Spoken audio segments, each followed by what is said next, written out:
What's up, everybody? Gather around. Today I'm going to be delving back into the world of Disney princesses and deciding whether or not Pinocchio should be one. Now I know what you're thinking. Pinocchio's so ugly and he's a boy. How can he be a Disney princess? Well, let me tell you in this video, I will convince you otherwise. Okay, so first off, as soon as Pinocchio is born or happens, the blue fairy tells him that he has to be brave, truthful, and unselfish, and someday be a real boy. But the problem with this is that Pinocchio shouldn't. Pinocchio. How can I put this? Pinocchio didn't choose what gender to be himself. And I know that when we were born, we didn't choose our genders either. But I feel that the blue fairy should have put a spell on him so that he can be unisex, and that he can be gender neutral throughout some of his life, and spend time with both boys and girls, and sometime in his life that he can choose whether or not he wants to be, whether he should want to be a boy or a girl, and then the spell will change him into his desired gender. But anyway, Jiminy tells him to follow the straight down path, and that's kind of homophobic. So the story continues, and we encounter Pleasure Island. Pinocchio goes to Pleasure Island. Right?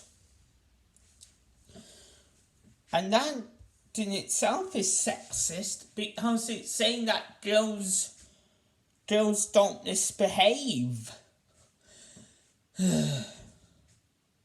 Yeah. And when Pinocchio saves Geppetto, he apparently dies. That's the problem in this all about masculine universe, in which they have to die while saving someone. Like, what?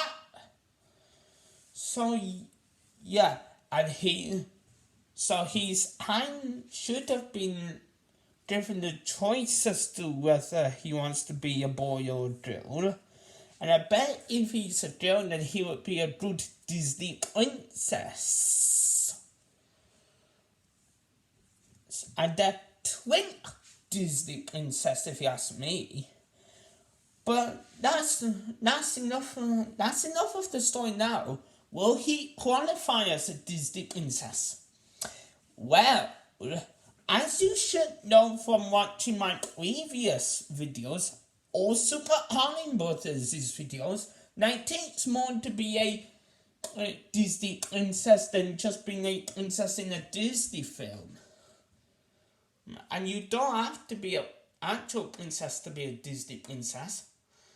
There are three criteria, but three compulsory criteria: be born, be human, or at least half human, like Ariel.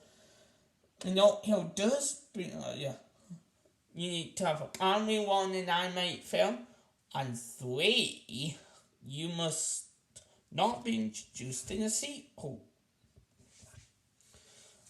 And maybe there's a 4th one that you have to have an animal side. Well, and there are other 3 criteria, but you only have to meet one of them. 1, be born royal. 2, marry royal. Or 3, perform an act of heroism. That last one was created so that Mulan could be a Disney princess. And even if you meet all of those, there is the one unspoken one: box office success. So let's see how Pinocchio does. Is he or she human? Well, he follows under the rules that Ariel does. End up human. So that qualifies. Does he have a primary role in an animated film? Yes! Does he have a lead? Is he introduced in a sequel? No! Is he born royal? No. Does he perform? Would he have performed an act of heroism as a joke? Well, I'm not so sure about that. And would he have married royal?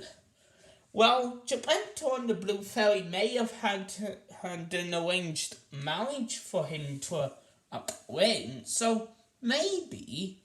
So as you can see, there's some ifs and buts about it. But maybe we can give him the benefit of the doubt, saying yes, he could have married royal.